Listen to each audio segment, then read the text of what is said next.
Hello. Welcome back, one and all. Our final best of two for the evening is about to commence. Counter Logic Gaming Academy and TSM Academy.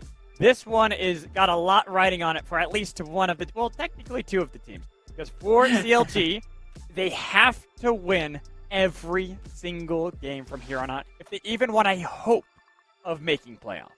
Yeah, this is not a mathematical claim. This isn't like if they win every single game, they have a chance. This is like if they even want to have a chance at a chance, they have to win out from this point in the season. Which, no offense to CLG, but the probability of that, no team even has 4 straight wins, I think, over the course of this split. So no offense to them. I don't think it's actually going to happen in their regard. So I think for CLG, their preparation for the remainder of the season is figuring out what the team's identity is alongside what we saw from Dignitas earlier in the day. We talked about that being Tien and Keel, two of those junglers, the jungle top duo. Those two have been playing extremely well, and the rest of the team being able to fit into whatever identity of the mold that they want to for the remainder of the split. And I also think that, just talking about this as well, I believe that with that 2-0, that FlyQuest, I don't hold me to this. I do believe that they have secured a playoff spot with that 2-0 over Immortals because they are now 8 games ahead of Immortals. Of course, we still have to see how the result of this TSM game happens, but I do think that they have enough of a lead over even TSM that they have now secured a playoff spot.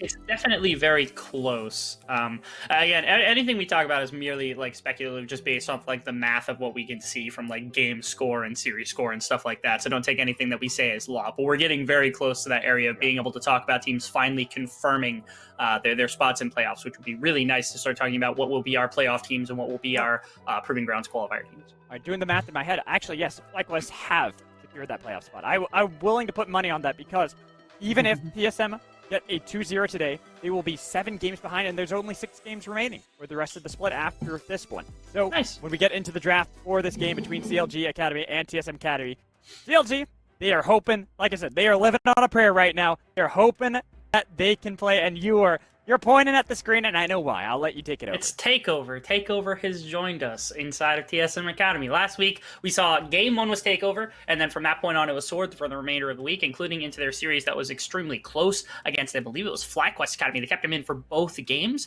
We're getting Takeover to come back, which is, again, it's been both of them sharing the majority of the split. The thing that I will say is that the team has looked like they've had more success when Takeover's there. That's verifiable with just win-loss ratio alone. Whether the team believes that, whether there's like cohesion there, that kind of thing is a different story. Maybe they're testing out both for different reasons. We still don't really know why. But I really like seeing Takeover because he's insanely good at the mid lane position. He's a very aggressive player that plays a lot differently than what a fair amount of our players do. And so TSM putting him back in for at least the week to get a little bit more experience up against the likes of CLG Academy here.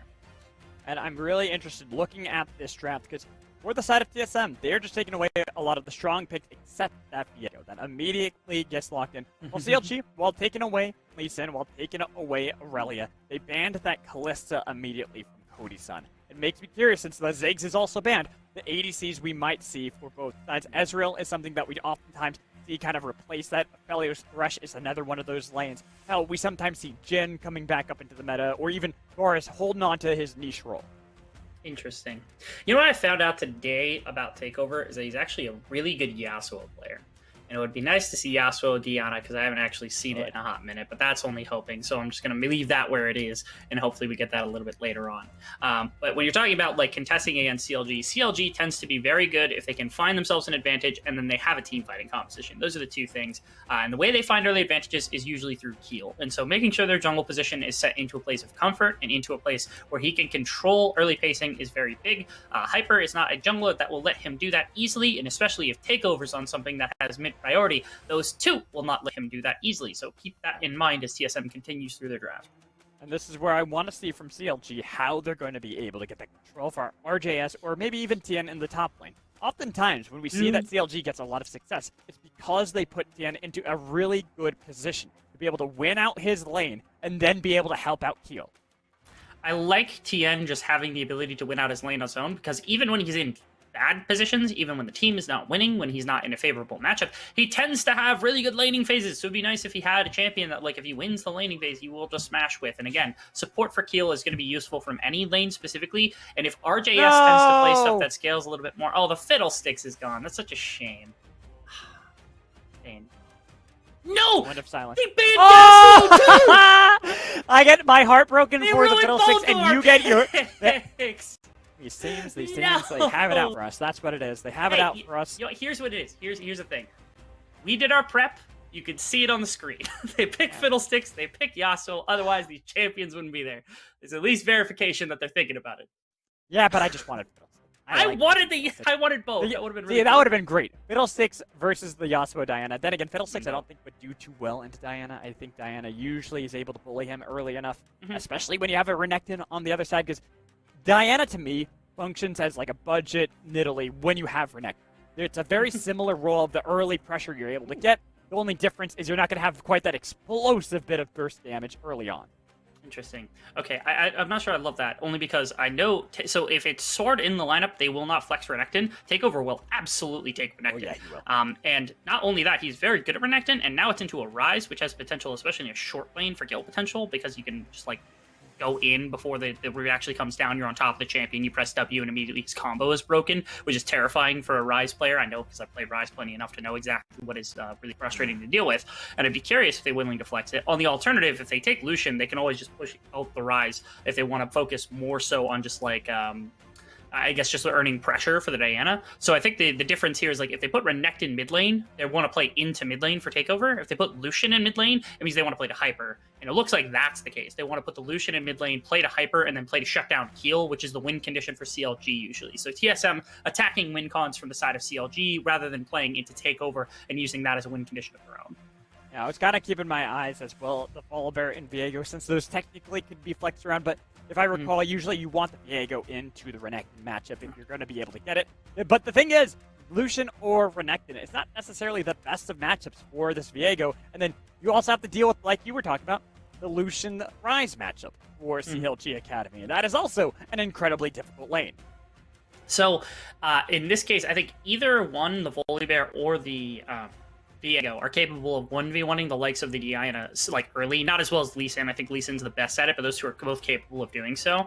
But Volibear, I think, is a better matchup into the Renekton, and it's easier to try to snowball for Keel if you have priority of that top lane with the Volibear instead. So I think they could have swapped those champions as well to maybe have some more, but again, I'm not the professional players here. They are, and obviously they have their comforts. So Keel wants to play to his lanes, I think, a bit more with this Volibear pick than if they were to go the opposite direction and say, hey, Keel, take the carry and we'll play towards you. This is the opposite kind of direction and saying, okay, Keel is going to play towards his lanes as much as possible, and that's how we're going to play out this game, rather than attempting to play to Keel and break him loose, which is the opposite of what TSM's doing. So Keel's got to be careful. Hey, what's up? That's a press the attack bear. Yes, it is. That is not a predator bear here that's trying to see if he can facilitate his teammates. He is going to be doing some serious damage. Yes. Well, he has CC in 3 lanes. Don't disrespect. He has 3 lanes that have CC to work with, and so if he can pair not only his Q alongside that CC to set up everything, but then it's just a 1 auto attack into a W that creates press the attack, which is then bonus damage into the remainder of the combo. And the champion that loves that, by the way, actually they have 2 champions that love that, which is backloaded damage champions, which are Rise and also Viego, where both of them can create a bunch of damage after the press the attack comes through, rather than having it loaded into the CC move, because like TN has auto attacks and stuff, so you save Q for after press the attack comes through, and then you're going to do more damage. Same with Rise, where like the remainder of your combo learn your lesson comes through. Sorry. I was yelling at Hanser. I'm like, learn your lesson. He's taking Stop poking the bear. He got poked 3 times. It's like he's still hiding under his turret, sure, but it just felt like he wasn't learning his lesson. I was getting mad. All right, well, bot lane, it's just a trade bot lane. But yeah, going back to your point that you were talking about, and I am really curious to see how this is going to work for CLG. Because I actually, unusually, with this composition, because you have a Rise, you have a Viego, you have an Aphelios. You think late game for that, right? Normally, when you see these champions, you're like, all right, it's about them scaling up. Right now, though, you got to be a lot more careful when you step up like that one, because your son is going to look for those hooks consistently. They will. I'm actually watching jungle pathing right now more than I'm watching anything else, and I'm seeing it's like full clear pathing coming out from Hyper, and Keel's going to end up on the same side of the map as he had blue side to clear for and had to avoid right there. That's actually a nice little kind of intuition to know to avoid that wave being as pushed in as it is to make sure to stay off of vision as Hyper's going to continue to clear down towards that bottom side and might end up interacting with the likes of Keel. That little wraparound might have slowed down the clear enough to where now Keel has to skip a camp in order to catch an advantage over Hyper after the full clear. That's interesting to think about. It is. It's interesting to see as right now, looking at each one of these lanes. Oh, and you can see, like I said, your son is going to consistently look for these. Not many of these lanes are doing so well for CLG, but it almost feels like it doesn't matter. That, like you talked about, that bear, when he's able to flank around, especially with the CC that is on their team, that they're going to always be able to find something. Right now, though, Keel might be pinched in a bad spot. Do they realize he's here? Takeover should be able to get away. Hyper on the flank, not really going to charge in. Nope. Just kind of poking away at what was going to happen right there. As Keel also, again, with that big wraparound and attempting to cut for the likes of the gank into the mid lane to shut down Takeover, has actually sacrificed a couple of camps that are going to go into Hyper's back pocket. So lost his Raptors right there. Will also just trade Scuttle Crabs opposed to anything and can't even trade back because topside camps have already been cleared by Hyper. So he can go rock back into his bottom side and just take that +1 camp for himself. This top lane looking pretty rough for Haunter at the moment. Forced to TP already. Gonna probably lose out on a little bit of these minions as again looks to crash them. And oh no, he has to. Yeah, he's got to cancel the recall. He should be fine. Shouldn't be dope. More poke. More poke. More damage every single time. Look, Haunter, I know you want the CS. There you go. Good dodge.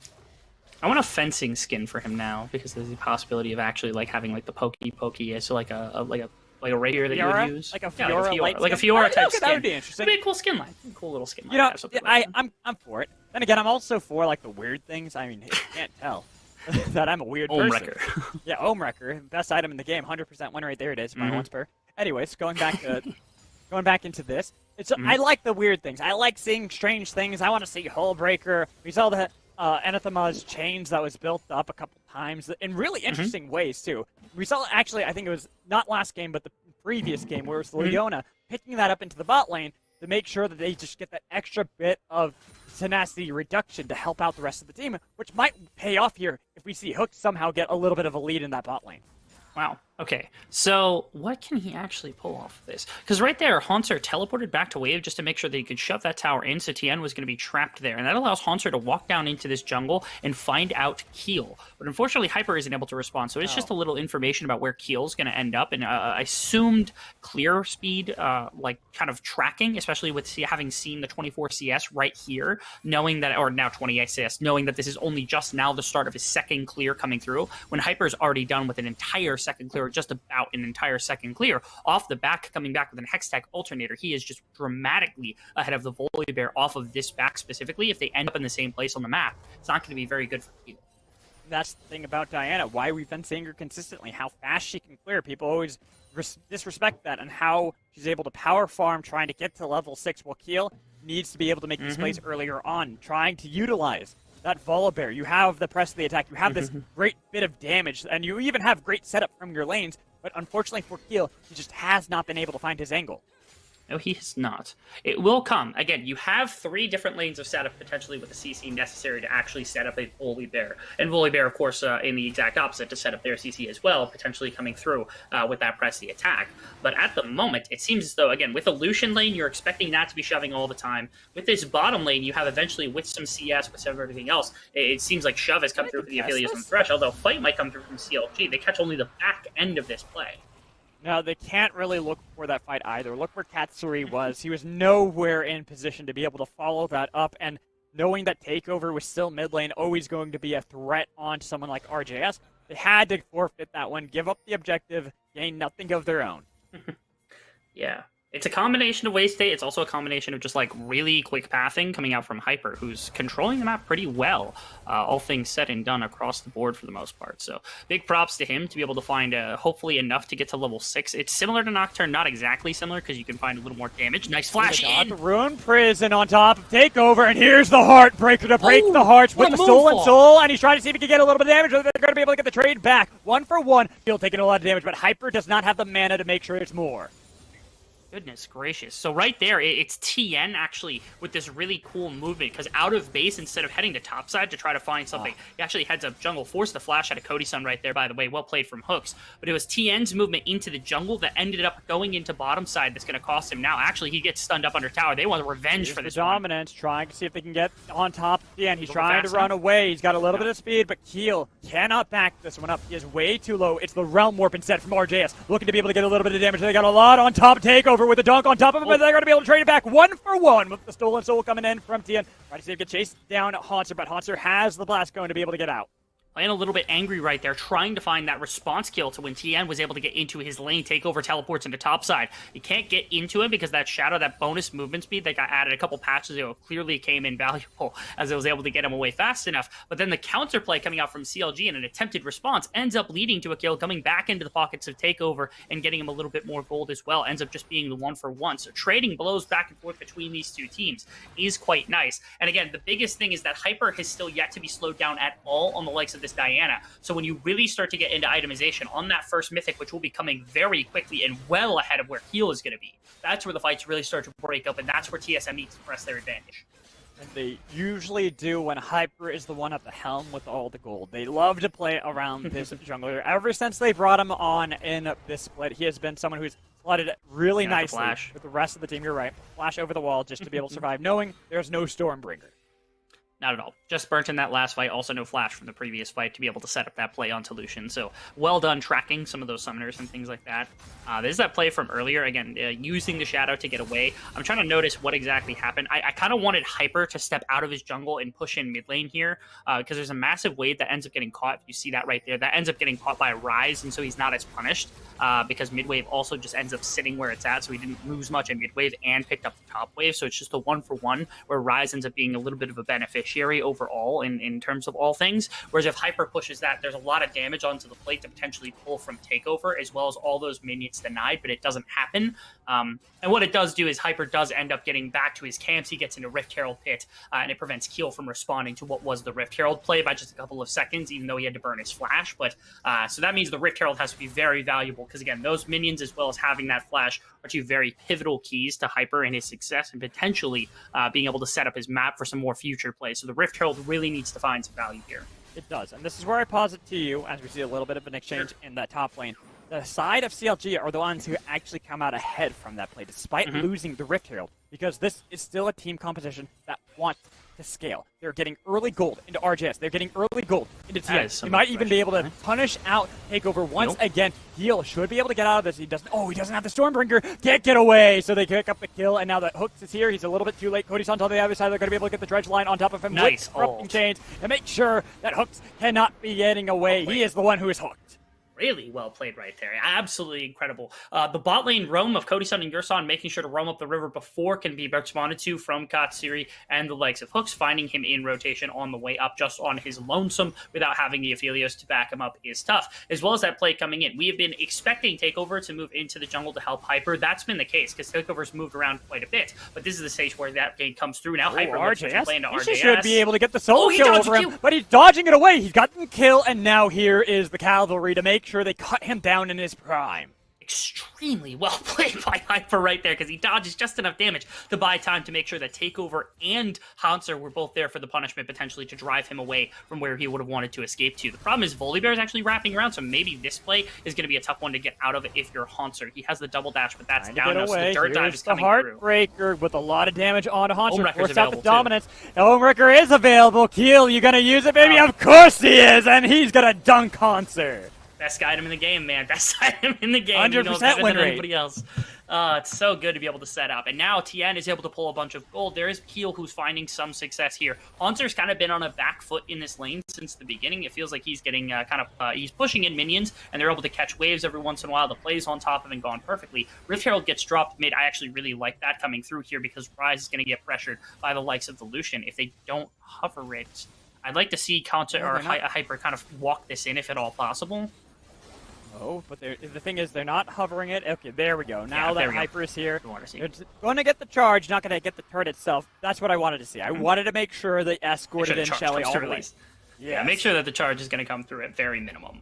So Hyper's had some good impact across the map. He also has completed Rocket Belt as well as the first 2 Dragons of the game. So he's getting done a fair amount of TSM's work right now, making sure to stay relevant across the board. Takeover also is relatively powerful. The Rise is not slowed down, but at least the Lucian is pretty accelerated because he's got enough gold. He's keeping up in farm. He's got a bunch of kills to be able to work with. And there's some potential here for a lot of damage to come out. You see right there, half health off the back of just that one ultimate. Means Rise has to play a little bit more on the back foot than he would like to. All right, we got to take a look at this play. And it's like you said, it's just Hyper playing this one so well, because if you actually keep in mind, if some of these land, look where Keel is. He's not that far, and so much has to be burned by RJS to make sure to get the skill. I honestly imagine if he had a lot of those cooldowns, he might be able to last long enough. I agree. Had any of those things been around, maybe that would have been the case to be able to respond to something like that. I have to give credit to both because, of course, RJS was able to find him in the river, especially without cooldowns from the previous fight having been down.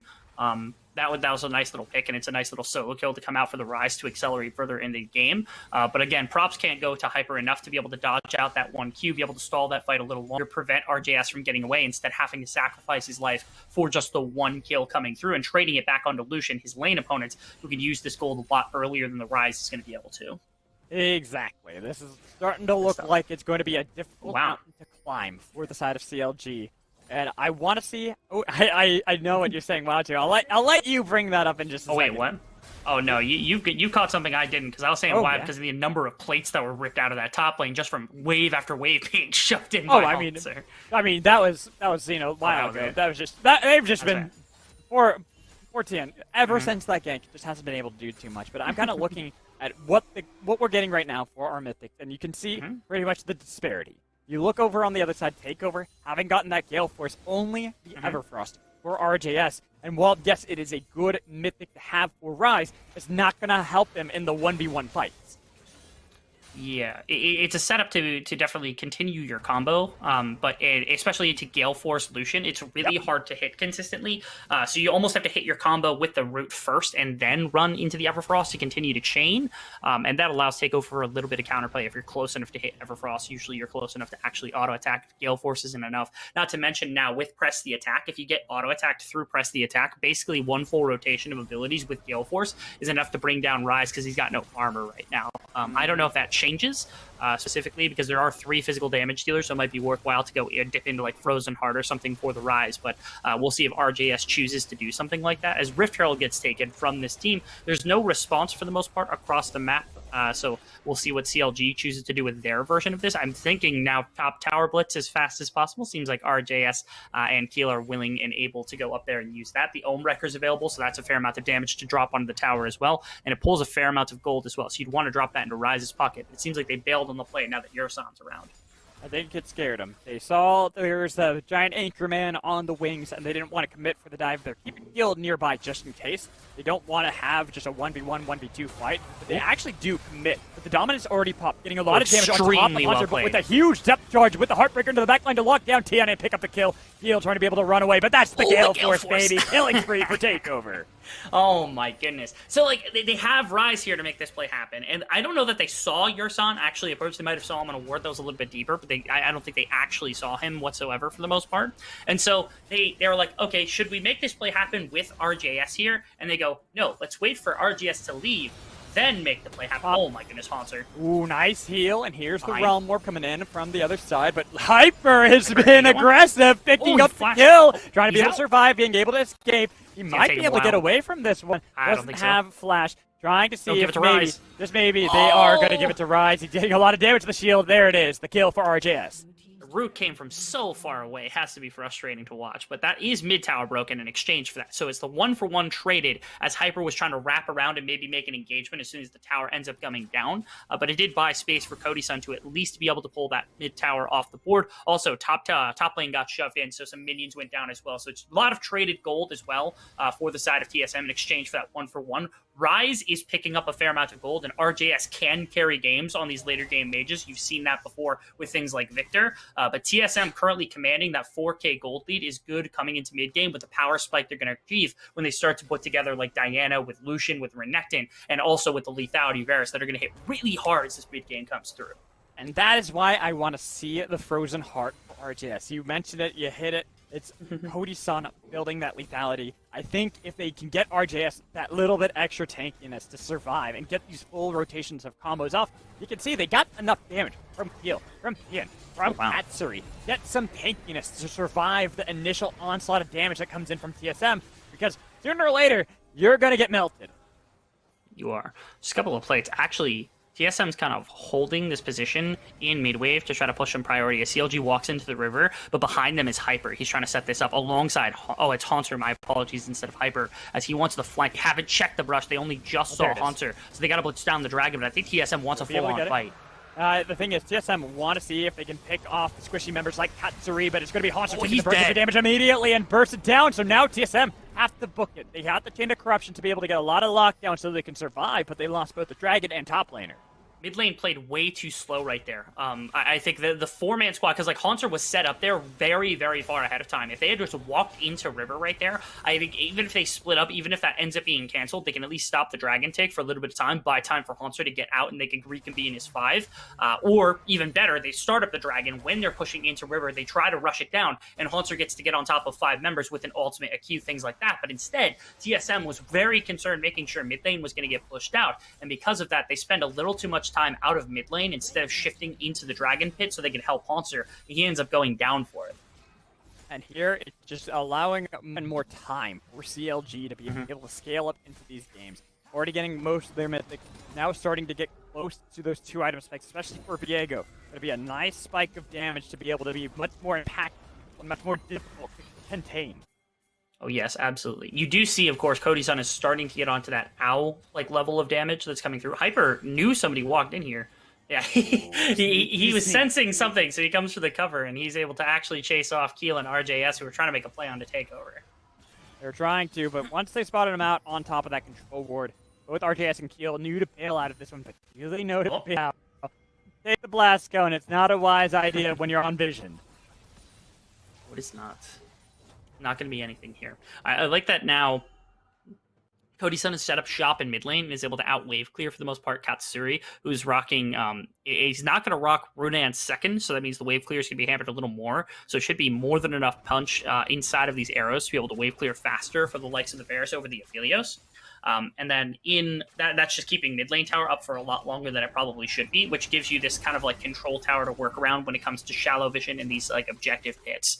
And especially with a 4,000 gold lead with like this spike in the mid game that's going to come through from the side of TSM that they need to play to as much as possible, it's going to be very valuable. So I like them kind of making sure that Varus is free to continue wave clearing out of this mid lane to control the central part of the map.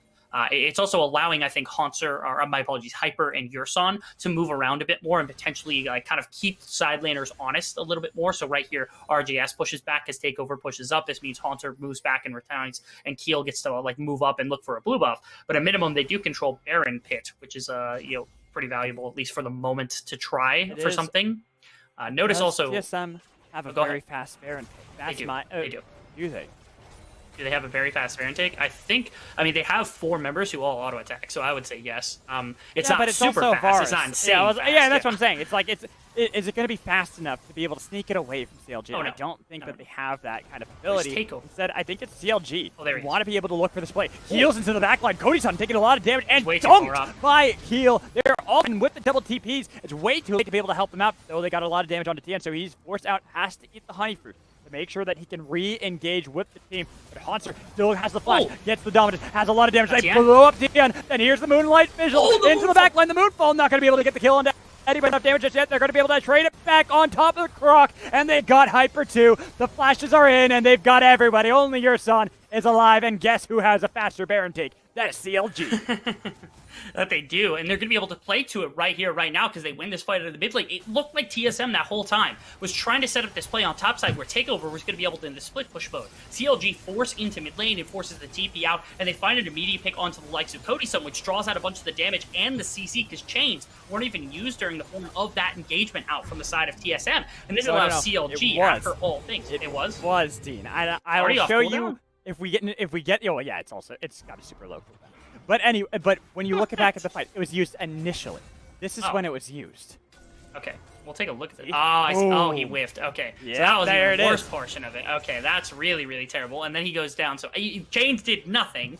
Even though they did get used, they ended up getting nothing. And then again, I thought they were trying to set up Takeover, who had this wave on top side. This was a force from CLG to make sure that you're going to recall some response. TN gets traded, but you don't have enough damage here, apparently, from all the members coming out from the side of TSM, or at least not deep enough to be able to actually pull anything, because there's no front line after everybody goes down. So Takeover can't kind of work his way through the fight fast enough, not able to access Katsuri and CLG. So it's a positioning thing where, again, I don't think Takeover was ready for that fight. The side of TSM got forced on really heavily, which prompted that response, and it opens up CLG, who were able to force that onto TSM in an unfavorable situation. He maybe just disconnected. Maybe that was it might just be a brief little one.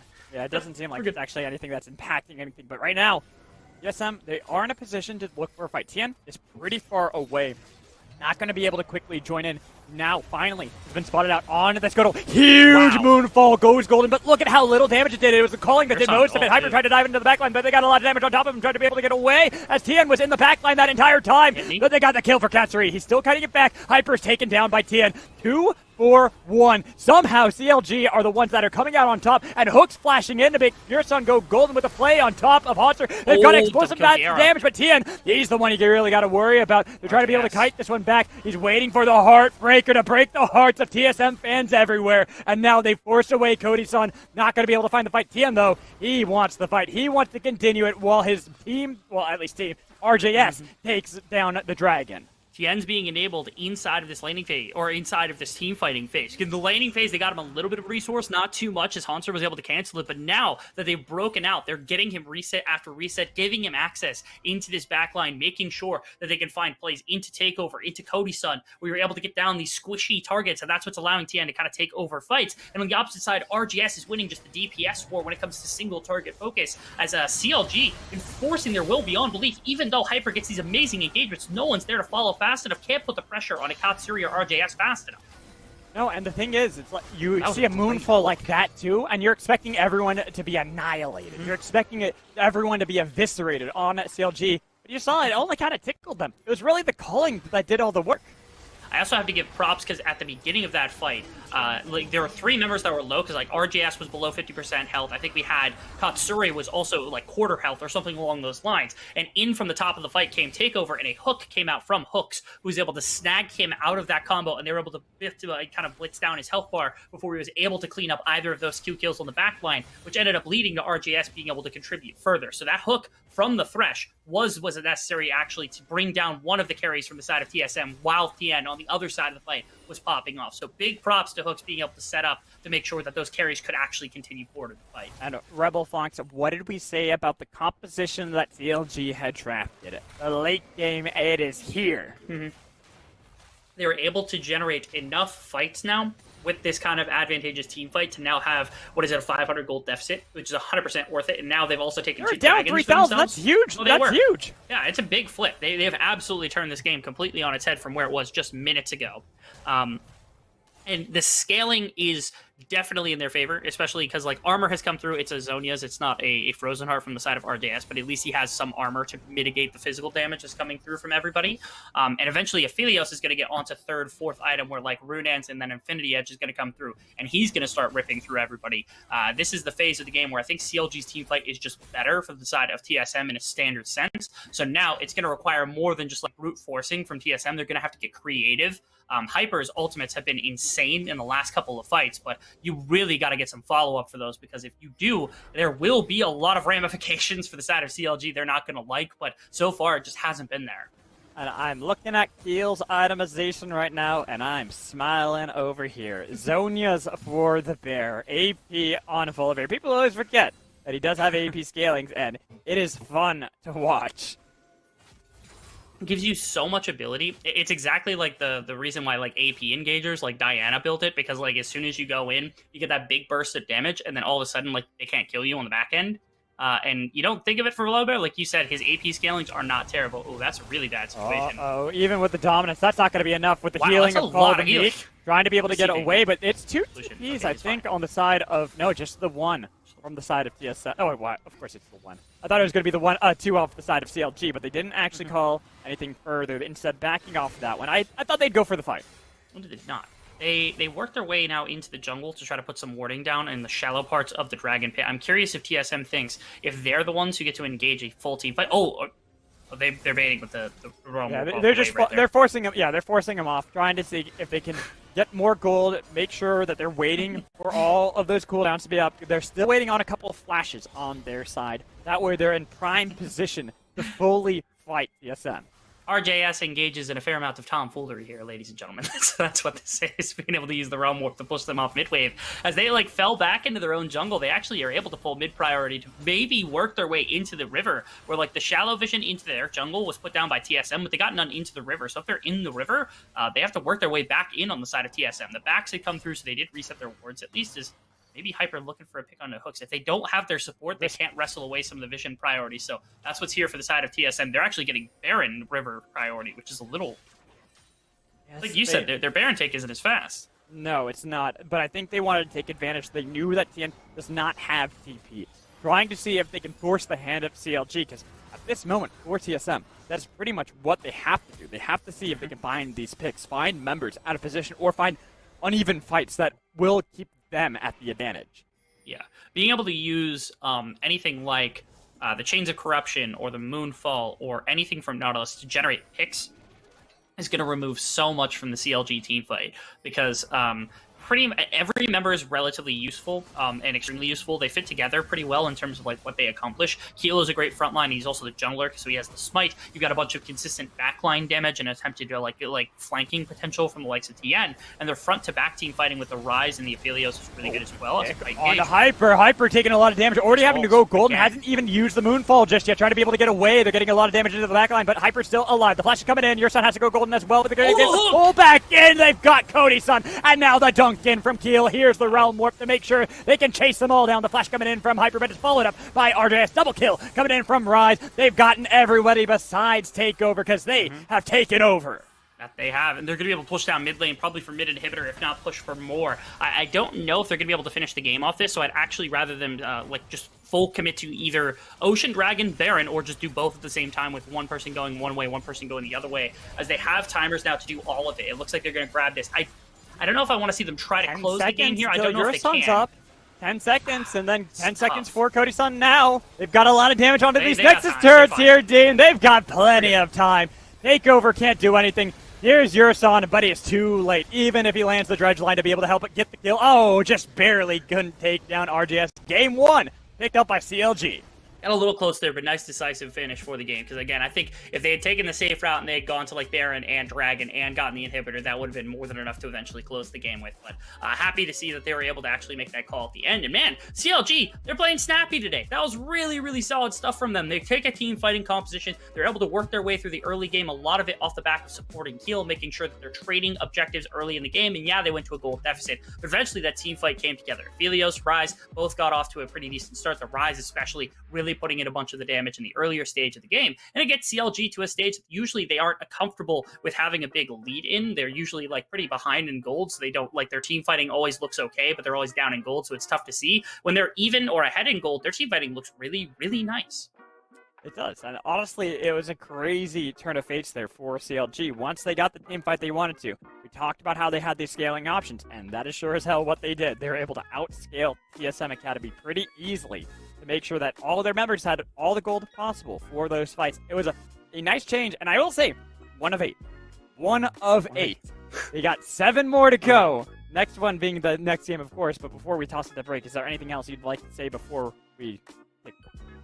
I think TSM, them coming back in this series, they had a good idea for this game. I wonder if they do put in Sword only off the back of curious as to whether or not Sword would change the fate of this series, or if they give the time to take over yet again. So yeah, keep your eyes on that, because that little difference could mean a lot for the drafting phase side of TSM as well, as that's the most important thing. I think changing up whether or not Sword or Takeover will change what game plan they're going to come in with to try to take this to a 1-1. Could be the case. We'll find out. But for now, we're going to toss it to a break. We got one more game for today, the first day of Week 8. Don't go anywhere.